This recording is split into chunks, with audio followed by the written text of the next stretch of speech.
ایک پاکستانی کسی چائنیز دوست سے ملاقات کے لیے گیا, عیادت کے لیے. وہ چائنیز کے بارے میں پتہ چلا یہ شدید بیمار ہے, تو وہ اس کے پاس گیا تو دیکھا کہ وہ بیچارے کی آکسیجن لگی ہوئی ہے اور بس بیچارہ بڑی ٹینشن میں ہے. تو یہ اس کے قریب کھڑا ہو گیا. جیسے ہی قریب کھڑا ہوا ہے تو وہ چائنیز چیخنے لگا, چاں چیں پاں چیں چیں چاں پاں چاں نا, چیختے چیختے مر گیا.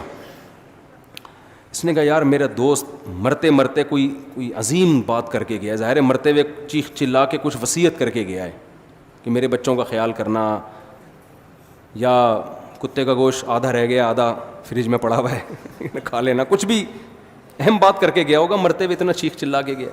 اس نے وہ ورڈنگ اس کی یاد کر لی نا, چاں چیں پواں وہاں کر کے نا رٹا لگا کے یاد کر لی کہ اس کی ٹرانسلیشن کروا.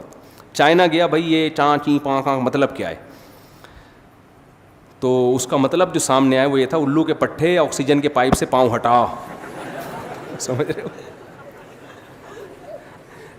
یہ اس کے قریب گیا, آکسیجن کے پائپ پہ پاؤں رکھ کے کھڑا ہوا تھا, اسی وجہ سے مرا ہے وہ. اس لیے چائنیز سے ڈیلنگ کرنے سے پہلے نا سوچا کریں, پتہ نہیں چلو چیں پاں پاں پاں میں کیا کہہ رہے ہیں یہ. آپ نے جب فری تھنکر کیوں بنتے ہیں؟ بیگم آپ سے پوچھ رہی میں آپ کی وائف ہوں, آپ کہتے ہیں اوں کر کے منہ اٹھا کے چلے جاتے ہیں.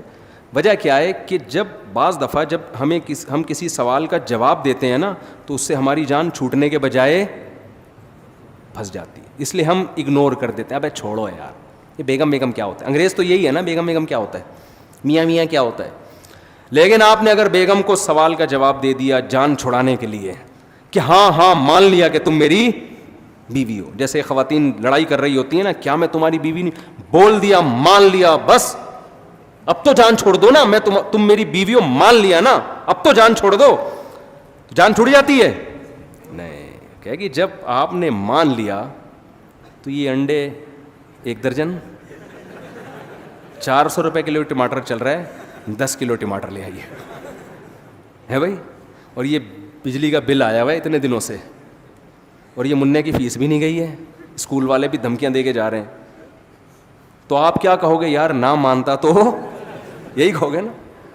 تو خوب سمجھ لو, گورا اس پہ بحث نہیں کر رہا کہ کوئی بنانے والا ہے یا نہیں ہے, اس کو پتہ ہے مان لیا نا بنانے والا ہے, آگے بہت سارے سوالات کے جواب پھر مجھے دینے پڑیں گے. اس لیے کافر نے کہا اپنی ڈکشنری سے گاڈ کو نکال دو. رکھا ہوا ہے تھوڑا تھوڑا ہلکا پھلکا, او مائی گاڈ گالی والی دینے کے لیے کسی, او مائی گاڈ حیرانگی کے, بس اس سے زیادہ گاڈ واڈ کا نہیں ہے ان کے.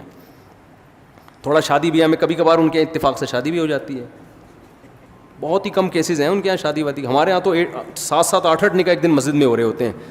میں کہتا ہوں یہ گورا یہ منظر آگے دیکھ لے تو پاگل ہو جائے گا یار, تم لوگ کو اس کے علاوہ کوئی کام ہی نہیں ہے. تو ان کے ہاں 50 60 70 سال میں جا کے نکاح ہوتا ہے, اور وہ بھی بچے پہلے پیدا ہوتے ہیں.